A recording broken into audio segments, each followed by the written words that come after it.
இங்க கனிங்கிற ஒரு பொண்ணு ஊர்ல இருந்து வீட்டு கஷ்டத்துக்காக சென்னையில வந்து ஒரு துணிக்கடையில வேலை செஞ்சுட்டு இருக்கா. இவ லிங்கு அப்படிங்கிற ஒரு பையனை லவ் பண்ணிட்டு இருக்கா. தங்கச்சியும் சென்னையில தான் வேலை செஞ்சுட்டு இருப்பா. திடீர்னு ஒரு நாள் அவ தங்கச்சிக்கு உடம்பு முடியல அப்படி சொல்லி கால் வருது. இவங்க 2 பேரும் சேர்ந்து அவங்க தங்கச்சியை பார்க்கலான்னு கிளம்புறாங்க.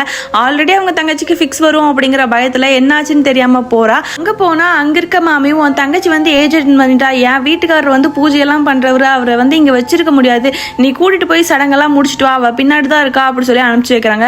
பின்னாடி போய் பாக்குறப்பதான் தெரியுது நாய் கட்டி வைக்கிற ஒரு குட்டி ரூம்ல அவ தங்கச்சியை வந்து அடைச்சு வச்சிருக்காங்க. இந்த மாதிரி நிலைமையில தங்கச்சியை பார்த்ததும் கனி வந்து பயங்கரமா அழுக ஆரம்பிக்கிறா. இப்போ வயசுக்கு வந்த பிள்ளைய எங்க கூட்டிட்டு போறது, இப்படி ஆயிடுச்சு நம்ம நிலைமை அப்படி சொல்லி கனி வந்து ரொம்ப ஃபீல் பண்றப்ப போற வழியில ஒரு கோயில்ல ஒரு பாட்டியை பார்த்து கேக்குறப்ப இந்த கோயிலுக்குள்ள வர சொல்லி இந்த கோயில்ல எந்த தீட்டும் இல்லை அப்படி சொல்லவும் அங்க இருக்கவங்க எல்லாருமே சேர்ந்து அவளுக்கு வந்து சடங்கு சம்பிரதாயம் எல்லாத்தையும் சூப்பரா பண்றாங்க. தங்கச்சியை நடு ரோட்ல வச்சுட்டு கஷ்டப்பட போறோம் அப்படின்னு நினைச்ச கனிக்கு இதெல்லாம் பாக்குறப்ப பயங்கரமா சந்தோஷப்படுறா. அதுக்கப்புறம் ஒரு 4 நாள் அவ வேலை செய்யற இடத்துலயே கூட்டிட்டு போய் உட்கார வச்சுட்டு மறுபடியும் கடன் அடிக்கிறதுக்காக அவங்க 2 பேரும் ஓட ஆரம்பிச்சாங்க.